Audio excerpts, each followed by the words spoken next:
Hi, welcome to AFTV. I've got Robbie with me. We've just lost to PSG 2-1, 3-1 aggregate, and that is it for the Champions League campaign 2025. We're out, Robbie. I'm assuming frustration. Obviously, I just spoke with Lee and I said that's the season done. With PSG, we spoke, we had a long conversation, and he kind of just said, look, PSG were just the better side over the two legs, and that is it. They're a better side. Is that fair to say then? 100%. You know, I mean, we've been beaten by the better side. You know what I mean? They came to the Emirates and they were the better side. And you've got to say overall tonight, they were the better side again. Even though we played really well, we started the game, I thought, brilliantly. Really different to what we saw at the Emirates? Yeah, really different to what we did at the Emirates.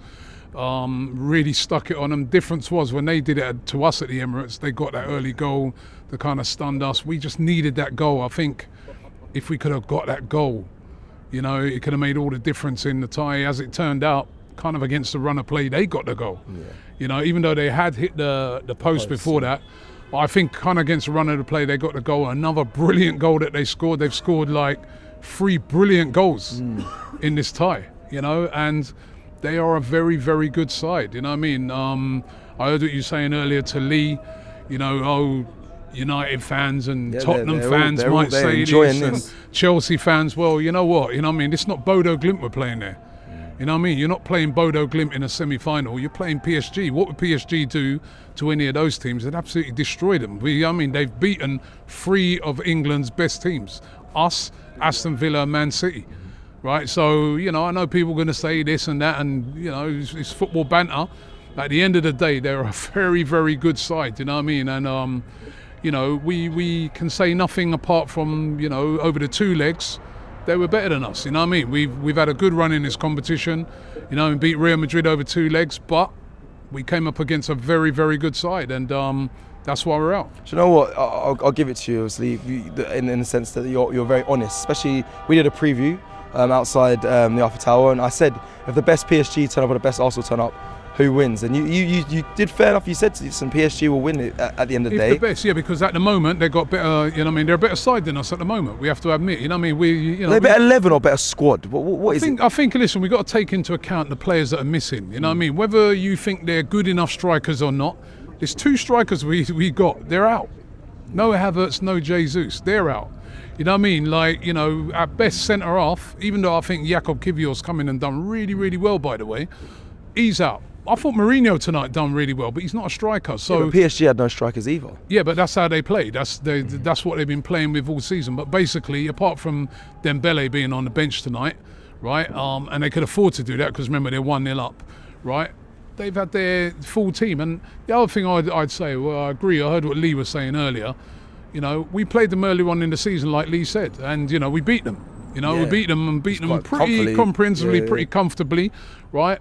But like he said, what have they gone and done since then? In January, when we did nothing, when we knew we needed to do something, and it wasn't really with the Champions League in mind, because let's be real, before everybody says anything, nobody thought this season, probably with all the injuries and that, we were going to get to a semi-final of a Champions League. It was more the league we were focused on. Yeah. But we didn't do anything. We didn't buy no player at all. We gambled big time on saying, we're going to stick with what we got.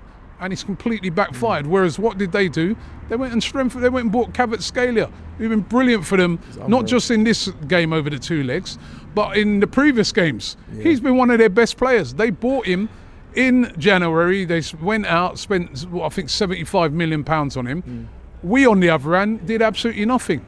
And what I look at with Arsenal is that, you know, what for the last 3 seasons we've had nearly moments. Second, you know, 2 seasons in a row, who knows where we're going to finish, you know, but probably top 4. But runners up, you know, semi-finals in this. What's the correlation with that is that every single transfer window, we nearly do what we should have done. So it'd be like every transfer window is like, all right, decent transfer window, but we should have bought a striker. Or decent transfer window, but why didn't we buy this?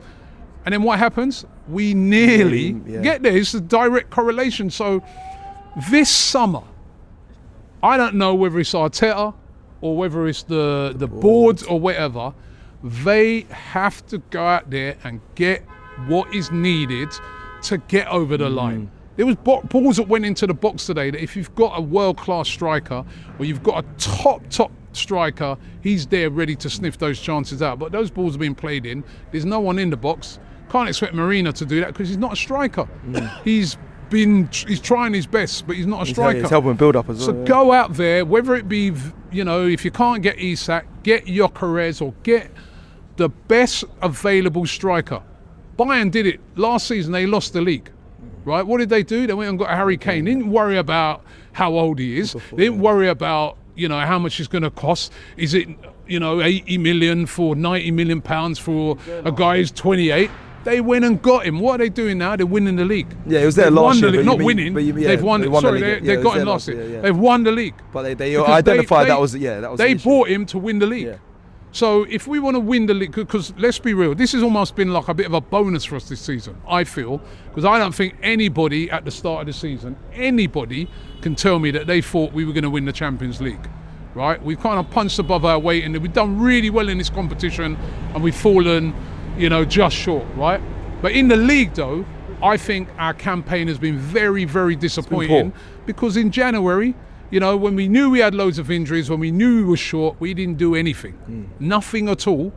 And we're kind of getting what we deserve because of that inactivity. So this affected today then? It does affect today because, when you've got like a squad that's short, I think it affected more last week because last week, you got a bench full of kids. Yeah. You got a off form guy, Raheem Sterling, who's been completely poor, so you can't bring him on. Partey wasn't available. You got so you had to make Kieran Tierney, who they were looking to get rid of only because, he was still injured at the time, so they couldn't sell him. And then you got pure injured players. So there's nothing there. I know what they're going to be saying. They'll be putting nearly FC in the comments. I know already right now. Well, we kind of at the moment we kind of are nearly FC because we're nearly there. We're nearly there. But how long can you hold on to that patience? Because I started to ask Lee about it. And it's just like I'm 100%. I don't always agree with Lee, but I agree with Lee 100%. I think Mikel Arteta gets next season. And he has to win something because if he doesn't, you can't every season just be nearly. If he wins the Carabao Cup, are you happy with that? Is that still winning something for you? Not really for me. I mean, listen, it would be something, but Arsenal Football Club should be focused on bigger things than the Carabao Cup. I'm not being funny. It was good for Newcastle because they haven't won nothing in about 50 years. For Arsenal Football Club, it's the league. They need to target, I feel, league or Champions League, but probably more realistically the league. Right, we'd target winning that league next season. Probably if he doesn't get us over the line. I know it's hard, but he's been there for quite a long time. So that, to me, has to be the target. You're going to have to set a high target now, but also back him. Go out there and back him so that he's got all the tools so he can't turn around and make excuses. I think this season he's got mitigation in the amount of injuries we've had.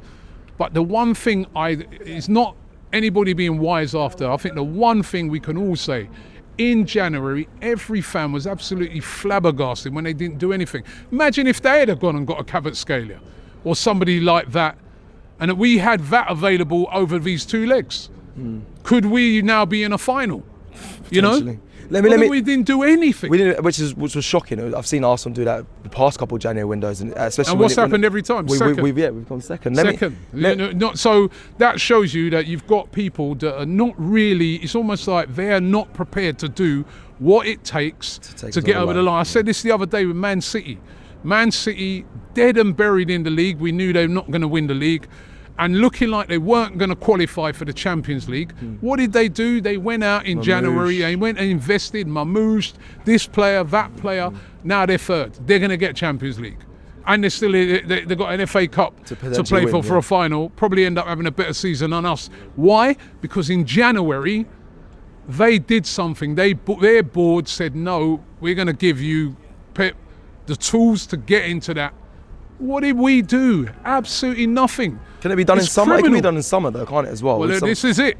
Now as the summer's coming, it's more pressure now. All eyes on the board, whether it be the manager, whoever's making these decisions, Berta, they brought in, which I think is good. Yeah. All eyes on that now because this summer, they cannot afford to fail and let the manager and the fans down because we're going there week in, week out, we're spending our money. Go and do. I want to see Arsenal with some real top class play. When tonight you look at that game tonight, The threat up front, listen, Mourinho did well. He held the ball up where he did well. It's all on the Saka threat first. up front was Saka. It was all on him again. All on him. Get some, have it so there's 3 threats across there. That'd be lovely. Imagine when we're playing teams now, and the team's got to worry about a Saka, they've got to worry about a world-class striker and another. Imagine us then. Dreams. Well, at the moment, let's lock down Saka, and then you're halfway there to sorting out our attack. They've got to change this, man. This has to change. I think when we look at the end of the season, we're going to look at it and we're going to say, yeah, injuries played a big part, but also the inactivity in January, the failure to buy a striker in the summer has cost Arsenal this season. They cannot do that again. They cannot afford to do that again. Let me end by asking you this. You said no one expects us to be here. The semi-final is kind of a bonus. Next season, where do you expect Arsenal to finish in the Champions League? Because we've progressed past every season. The quarterfinals last year, semi-finals this year. Hopefully, we get to the final. Champions League is a difficult competition because it all depends who you come up against. And that let's be real, we've had a hard route. You know what I mean? And we've done really, really well. We just. You know what I mean? We just come up against, I feel, a team that are, they could possibly win it. They really. Will they? Good. I think after watching them. Yeah, listen, it's a final, right? Inter did brilliantly as well against Barca. It's no shame going out in a semi-final. Barcelona, who everybody's saying has got all these favourites, they're out as well. Yeah, we knocked out Real Madrid. It's been a good campaign. You know what I mean? And I just on the last thing, I just got to say, well, I agree with Lee. Like, this is ridiculous that. And I heard they're looking at it for next season. But how this was in this new format that you can finish third like Arsenal did in the group. And you had to play your last 2 games against 2 of the best teams in Europe, right? With the last leg away. Crazy. How is that?